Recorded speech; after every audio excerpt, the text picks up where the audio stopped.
Hola, ¿qué tal, chicas, chicos? Soy Paco, el profesor de prácticas de la asignatura de filosofía y como muchos de vosotros sabéis, tengo que elaborar una unidad didáctica con vosotros. En concreto va a ser el tema 10, las teorías sobre la moral humana, y como no vamos a poder vernos en clase porque no sabemos cuándo se van a retomar las clases, tampoco sabemos siquiera si vamos a poder retomar las clases, he pensado en elaborar una serie de sesiones para desarrollar con relativa normalidad dentro de la excepcionalidad que tiene el momento que estamos viviendo, pues esta unidad didáctica. Como veréis, ahora pasaremos a verlo con detenimiento, he ideado una pizarra interactiva desde la que vamos a seguir los contenidos de esta unidad. Pero antes de comenzar con la unidad didáctica, me gustaría mandaros mucha fuerza y mucho ánimo, porque bueno, este confinamiento se está haciendo largo, está siendo difícil, pero todos tenemos que contribuir a frenar la expansión de este virus, porque bueno, además de que sabemos que podemos ser contagiados, si nos exponemos saliendo fuera de casa, también nosotros podemos ser quienes contagiemos a otras personas porque, bueno, como sabemos, podemos ser asintomáticos, no presentar síntomas y sin embargo ser portadores del virus. Así que, bueno, yo lo que espero es que estéis muy bien, tanto de salud como también anímicamente, que también estén muy bien vuestros familiares, vuestras amistades y que nos podamos volver a ver pronto. Seguramente podemos hacer una lectura positiva de esto que estamos viviendo, porque ahora echamos de menos a todas nuestras personas queridas y cuando nos volvamos a ver con ellos y con ellas, pues vamos a poder valorar la importancia que tienen las relaciones humanas, que muchas veces pasan desapercibidas si no le damos importancia en nuestro día a día, pero después de esto seguro que lo vamos a saber valorar más. Bueno, lo dicho, espero que estéis muy bien y vamos a tratar de desarrollar esta unidad didáctica con cierta normalidad. Voy a subir estos vídeos a YouTube para que los podáis ver cuantas veces queráis y vamos a comenzar con el tema.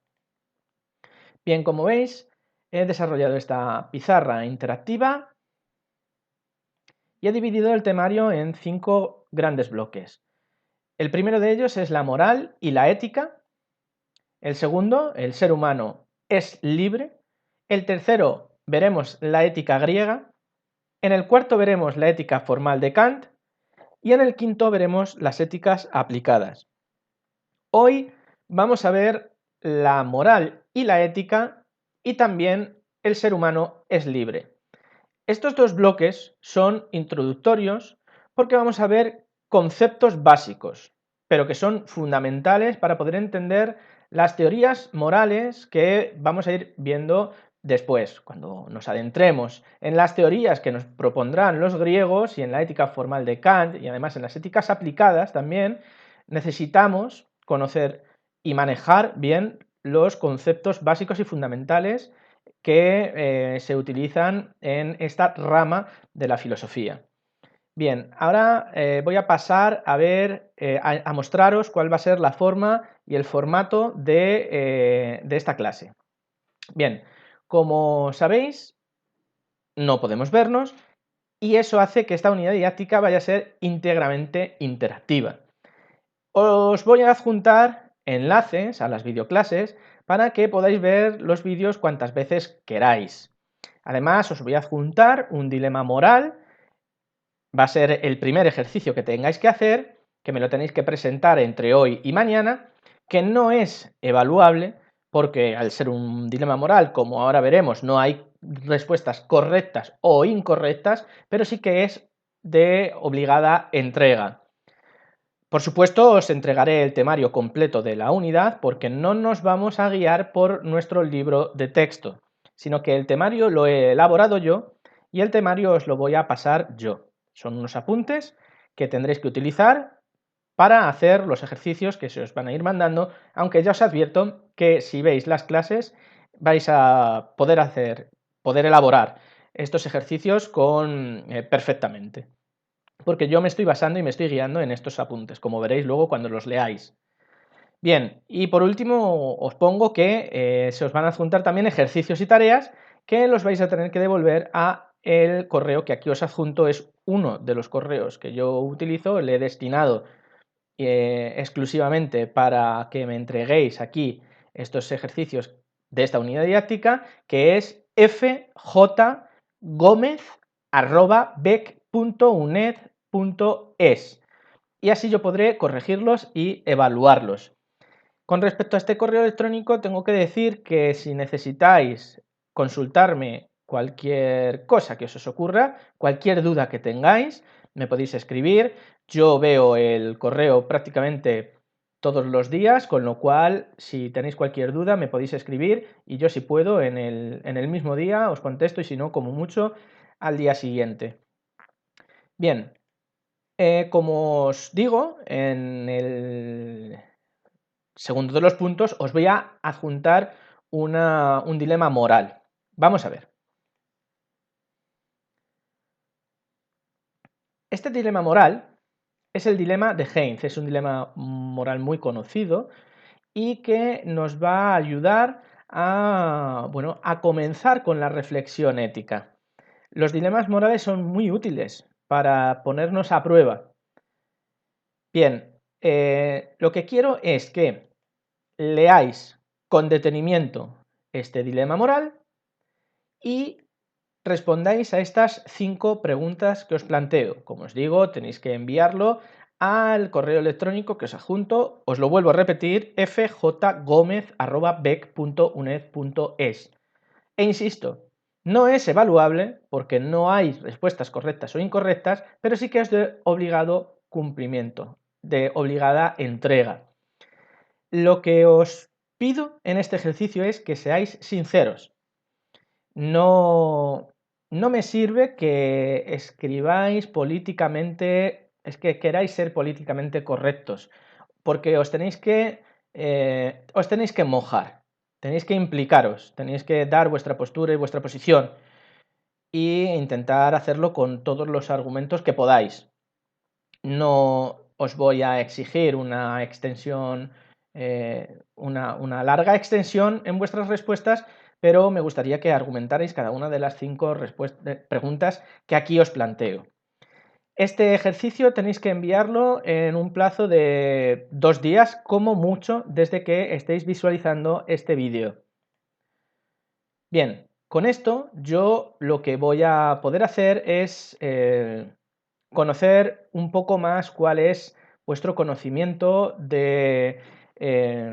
y vuestro grado de profundidad en vuestra reflexión crítica, y eso seguramente me ayude para poder ir elaborando las clases de una manera acorde con vosotros también.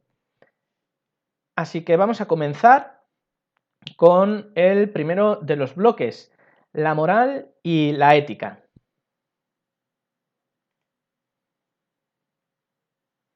Bien, como sabéis, la filosofía atraviesa el conocimiento que el ser humano tiene del mundo, de la realidad, y por eso han ido naciendo de ella, de la propia filosofía, ramas como en un árbol.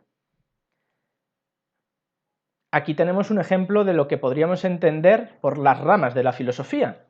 De ella nacen algunas ramas como la epistemología, la cosmología, la ontología, la lógica, la metafísica, la estética, la ética, la física, pero también la política, la filosofía de la religión, la filosofía del derecho, la antropología.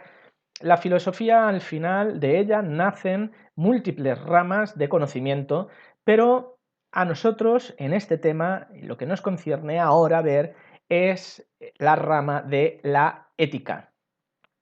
Como vemos aquí, la ética es la parte de la filosofía que se ha mantenido vigente entre las actividades de los filósofos y se ocupa de las acciones que realizamos en uso de nuestra libertad. Bien, la ética es una disciplina que trata sobre asuntos morales, es decir, que trata los asuntos relacionados con nuestra propia conducta, con nuestro comportamiento.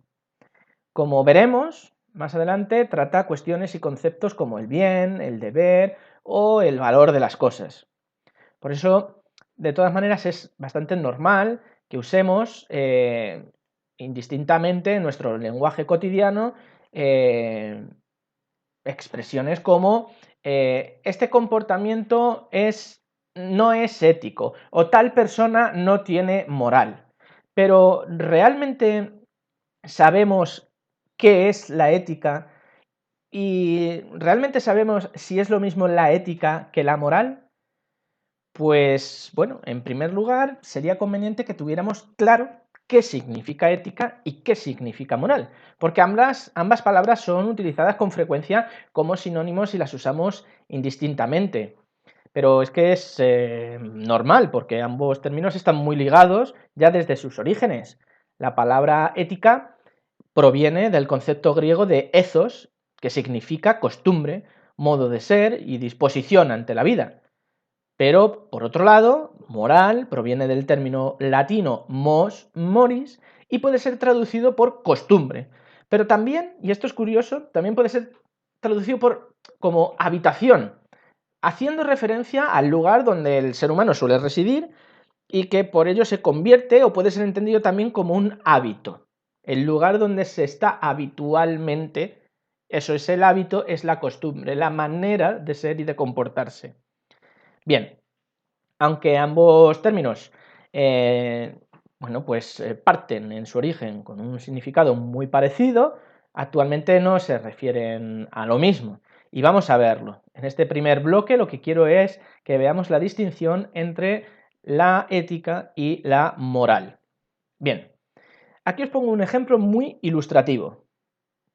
Bien, la ética es entendida como una ciencia, ¿vale? Ahí vemos a la científica que está investigando. Ella mira e investiga, busca, ¿vale? En realidad, la ética así entendida es una teoría filosófica. La ética no se conforma con la mera descripción de los valores, es decir, no se conforma con describir si algo es bueno o es malo. No, la ética no emite esos juicios de valor, sino que busca e investiga los fundamentos de los comportamientos del ser humano. Es decir, investiga la moral que le es propia a cada ser humano. Es decir, la ética investiga la moral de una manera objetiva e intenta hacerla comprensible a todo el mundo. ¿Vale? Vamos a ver. Vamos a ver ahora la moral, porque la moral es el objeto de estudio de la ética. La ética mira e investiga la moral. Y vamos a verlo. La moral está constituida por valores. Es decir, la moral sí que emite juicios de valor. Dice lo que es bueno, lo que es malo, lo injusto, lo justo, el deber, la responsabilidad, etc. Es decir, la moral es una acción, una actitud, es la aprobación o desaprobación de un hecho. Hace referencia a los códigos o principios que tratan de regular las acciones del ser humano. ¿Qué está bien? ¿Qué está mal? ¿Cómo debo comportarme?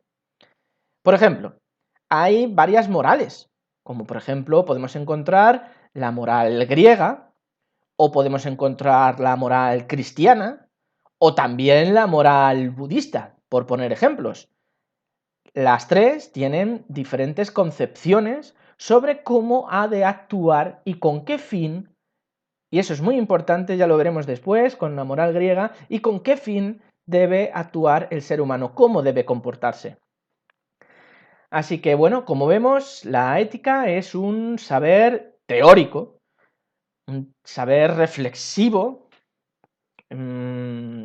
comparándolo con una ciencia, ¿no? Es teórico, pero también tiene una aplicación práctica, porque cuanto más reflexionamos acerca de nuestro comportamiento o del comportamiento de los demás, podemos conocer mejor y con más criterio y con mejor criterio los aspectos verdaderamente importantes de nuestro comportamiento.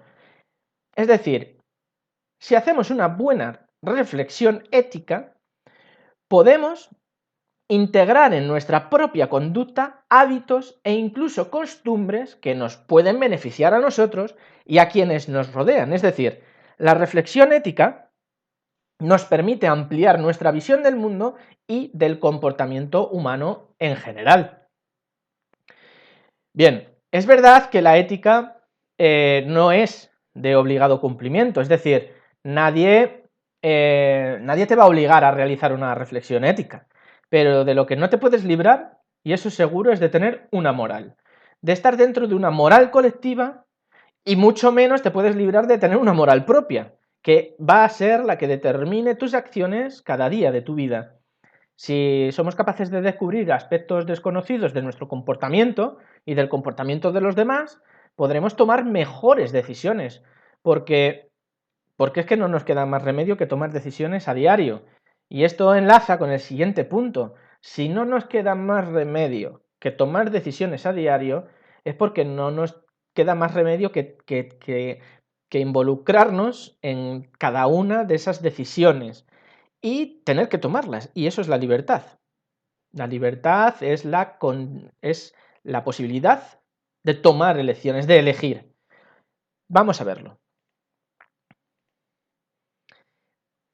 Como veréis, antes de continuar, estos dos primeros bloques son más cortos que los que veremos a partir del tercero con la ética griega ya en la segunda sesión, porque son conceptos básicos, pero me parece importante mostrároslo para crear una base conceptual desde la que luego continuar viendo las teorías sobre la moral humana, que es en lo que propiamente consiste este tema. Bien, el segundo de los apartados lo he nombrado, lo he titulado El ser humano es libre. Bueno, pues vamos a ver. Vamos a ver qué es esto de la libertad.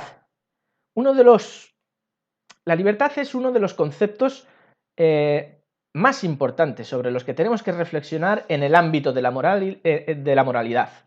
¿Vale? Vamos a realizar una argumentación básica que nos va a ayudar a entender el vínculo que existe entre la moral y la libertad. Vamos a ver, si el ser humano es libre, es porque puede elegir.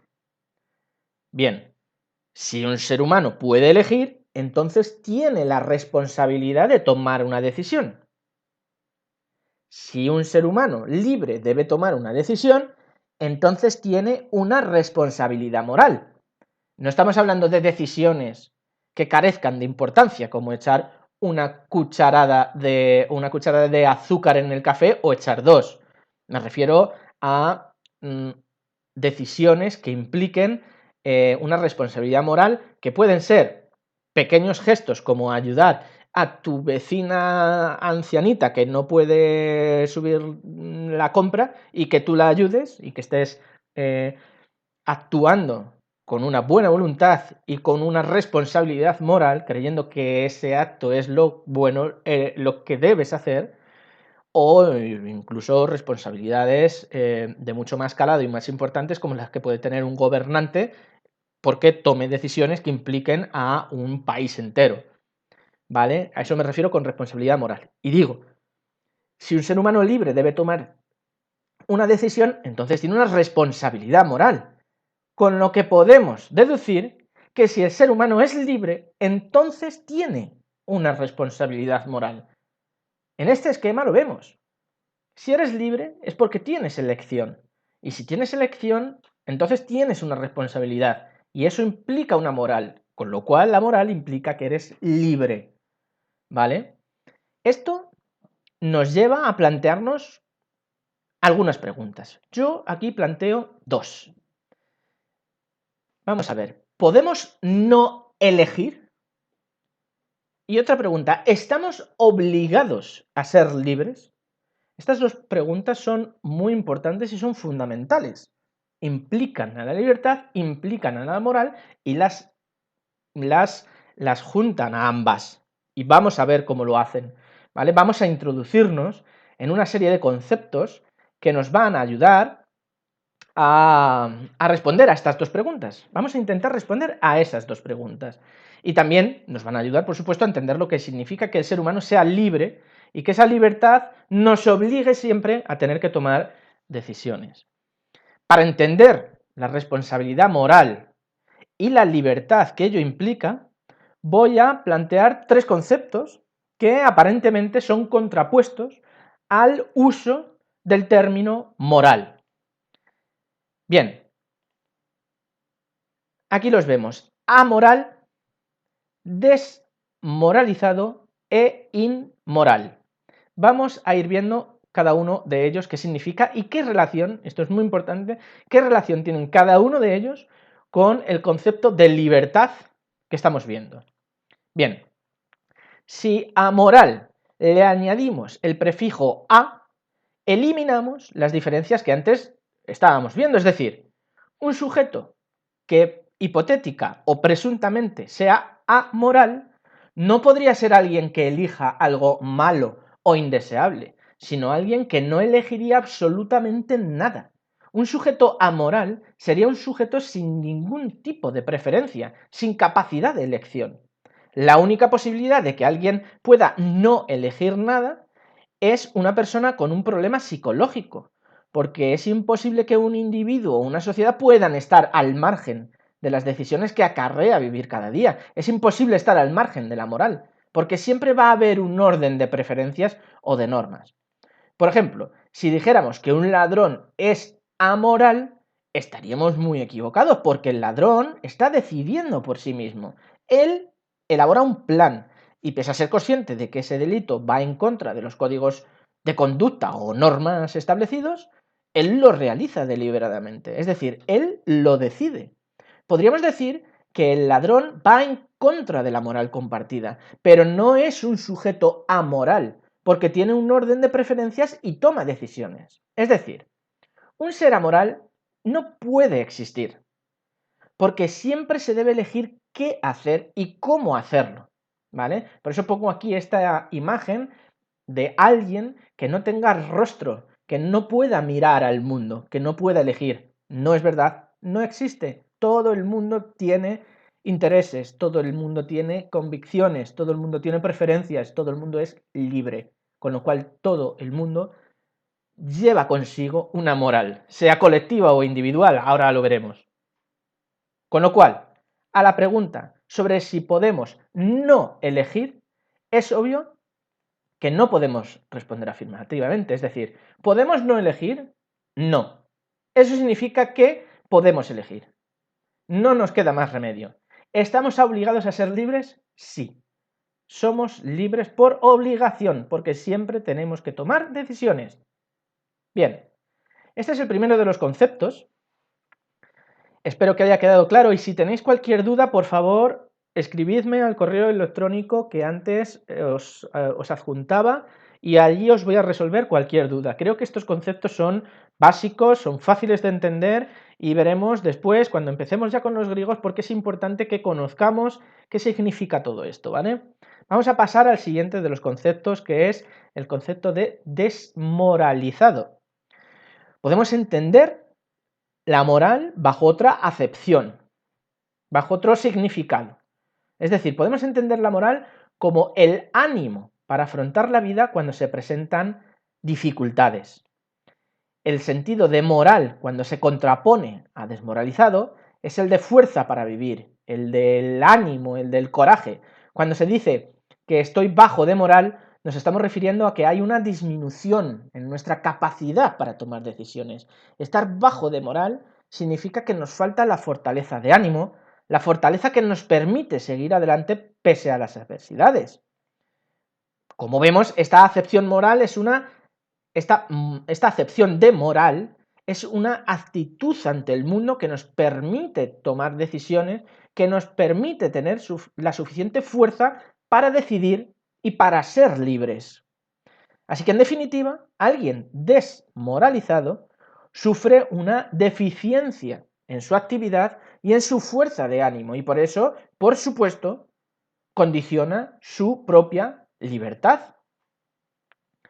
Bien, y ahora vamos a pasar al tercero de los conceptos, que es el de inmoral. Este término sí que puede entenderse como un término opuesto a moral, porque como expliqué en el anterior apartado, la moral es el conjunto, y atended bien, conjunto de costumbres y normas que regulan las acciones y que permiten clasificarlas como buenas o malas, como correctas o incorrectas. Así que podemos decir que aquellas malas serán inmorales y aquellas buenas serán morales. Bien, pero cabe preguntarnos, ¿cuáles son las costumbres y normas que regulan nuestras acciones? Porque si existen diferentes morales, como la griega, la cristiana, la budista, etcétera, también podemos deducir que existen diferentes códigos de conducta, diferentes normas y principios, y bueno, más adelante veremos qué debate nace de aquí, porque nos vamos a preguntar si es que no cabe la posibilidad de que exista entonces un criterio único para considerar que algo sea bueno o malo, o si un mismo hecho puede ser bueno en un tipo de moral y malo en otro tipo de moral. O, bueno, esto lo vamos a ver más adelante cuando veamos el relativismo y el universalismo ya con los griegos, ¿vale? Pero bueno, por ahora vamos a centrarnos en el concepto que ahora nos atañe, que es el de la inmoralidad. Bien, en cuanto a las normas y los principios que rigen los diferentes códigos de conducta, bueno, pues podemos decir que cada sociedad dicta unas. Existen las normas legales, que son las leyes, que vemos aquí a la izquierda. Están también las normas sociales, ¿vale? Los códigos de conducta establecidos por todos en la sociedad. Aquí pongo una imagen muy ilustrativa y que nos sirve de claro ejemplo. El hecho de que vayamos sentados en un autobús o en un tren y, bueno, haya una persona mayor, un anciano, una anciana, que necesite mucho más que nosotros pasar ese trayecto sentado, sentada, debemos cederle el sitio, igual que a una mujer embarazada o demás. Son normas sociales, no son legales, no implican una condena explícita por las autoridades, pero sí existe una desaprobación por parte de la sociedad. Y luego existen también las normas religiosas que todos conocemos. Pueden ser de un tipo o de otro. Muchas normas religiosas son compartidas por prácticamente todas las religiones, pero existen particularidades y esas también influyen en nuestro comportamiento y en nuestra manera de entender cómo debemos comportarnos. ¿Vale? Bien, vamos a ver, estas normas son compartidas por todos los miembros y son dictadas, por ejemplo, por un gobierno, y luego el poder ejecutivo, que es el gobierno, las trata de aplicar o poner en marcha el funcionamiento, y después ya es el poder judicial quien se encarga de que se cumplan. ¿Vale? Pues también también pueden ser dictadas por una propia iglesia. Ellos tienen sus propios códigos de conducta y existe una normativa bien reglada. Y luego existen a lo mejor normas no escritas que socialmente compartimos desde en una propia familia, en una comunidad de vecinos o en un propio pueblo o en un país, ¿vale? Por las costumbres. Bien, la reflexión ética que veíamos antes nos permite llegar a consensos y acuerdos para dictar estas normas. Lo que esté fuera de ellas puede ser penado y calificado como correcto o incorrecto, como malo o inmoral. Pero existe un tipo de moral especial y que es algo diferente a la normativa colectiva, y es la moral individual. ¿Por qué? Porque la aceptación de una norma o la no aceptación de una norma por parte de una persona tiene que ver con su propia autonomía, ¿vale? Es decir, con su propio criterio, con su propia conciencia. La aceptación en este caso es interna. Y pese a que, por ejemplo, un gobierno pueda dictar una ley, la persona puede reflexionar acerca de ella y no aceptarla internamente. Puede no estar de acuerdo con ella, aunque, por supuesto, y hago mucho énfasis en esto, tenga que cumplirla. Pero puede hacer una reflexión acerca de ella y creer que no sea conveniente o que puede ser mejorada o perfeccionada. Por eso es tan importante el diálogo de los políticos en los plenos parlamentarios, porque se tienen que debatir las leyes, se tienen que debatir para poder crear nuevas leyes o poder derogar leyes que ya están establecidas porque no se crean convenientes para la sociedad actual, o se deben consolidar las que ya están, y por eso es tan importante que existan diferentes grupos políticos que puedan hablar, que puedan realizar un debate en el que, por supuesto, está implicada la ética y la moral, y entonces se puedan llegar a dictar esas leyes que nos atañen a todos. Bien, entonces, una vez hemos visto estas normas colectivas a las que estamos sujetos y también en qué consiste la moral individual que nos permite reflexionar de un modo independiente, podemos preguntarnos ¿y qué tiene que ver la libertad con la inmoralidad? Vamos a ver un ejemplo muy claro de la relación que existe, como digo, entre la inmoralidad y la libertad. Por ejemplo, podemos preguntarnos si un león es inmoral cuando mata a una cebra y pues se la come cuando ésta todavía está viva y respira. A nosotros eso nos parece impensable. Claro, nosotros por supuesto no tenemos ese tipo de comportamiento, pero el león sí. Bien, pero el león, tenemos que preguntarnos, ¿el león está sujeto a alguna normativa, ya sea moral o jurídica? Otra pregunta, ¿puede el león reflexionar acerca de lo que quiere y no quiere hacer? O lo que es más importante, de lo que debe o no debe hacer. Y por último, otra pregunta, ¿los animales son capaces de reflexionar acerca de lo que está bien y de lo que está mal? Una de las principales diferencias entre el ser humano y el animal es que ellos no son, como diría Aristóteles, animales racionales. Aquí vemos una imagen de un perrete leyendo, ¿vale? Pero ¿son ellos animales racionales? No. Esta imagen es un fake, lo siento. Porque los animales siguen sus instintos y sus impulsos, les llevan a actuar de un modo concreto y no son capaces de reflexionar acerca de sus hechos. Puede que haya cierta capacidad de elección mínima, muy limitada, y por supuesto no puede ser comparada con la capacidad de elección y la libertad que tiene el ser humano, lo cual implica una moral y una reflexión ética acerca de nuestro propio comportamiento. Eso los animales ya eso no pueden hacerlo, y creo que pese a que bueno, pues muchos tengamos mascotas, les queramos muchísimo y sepamos que en muchos casos son muy inteligentes, por supuesto no pueden compararse con la capacidad reflexiva, intelectiva, cognitiva en general que tenemos nosotros, lo cual implica que no puedan ser considerados como inmorales. Aquí se podría hablar, con los animales sí que se podría hablar seguramente de una amoralidad. No hay moral en el comportamiento animal. Pero el ser humano sí que puede reflexionar acerca de su comportamiento y también acerca del comportamiento de los demás.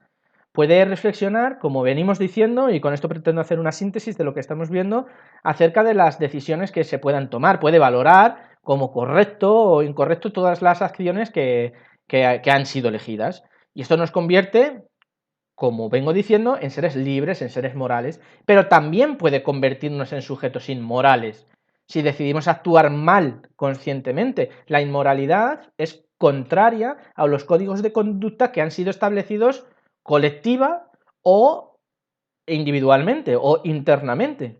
Así que podemos decir que un acto inmoral está fuera de una normativa concreta, pero para ser conscientes de que está fuera de la normativa, se tiene que hacer una reflexión ética acerca de esa posición. Es decir, un león no está sujeto a ningún código de conducta y por eso no puede estar sujeto a ninguna moral. Pero no puede decirse, por eso no puede decirse que el león sea inmoral. No es inmoral porque no está yendo en contra de ningún código de conducta, porque ahí no hay ningún código de conducta. Nosotros sí que tenemos esos códigos de conducta, nosotros sí que tenemos esas normativas, como vengo diciendo, colectivas o individuales, y con lo cual nosotros sí podemos convertirnos en inmorales o podemos cometer actos inmorales, ¿vale? Como ya decía antes, es que ahí al animal sí que se le puede considerar un sujeto amoral, ¿vale? Así que solo las personas pueden ser inmorales y cometer acciones inmorales cuando deciden actuar fuera estas normas y códigos de conducta.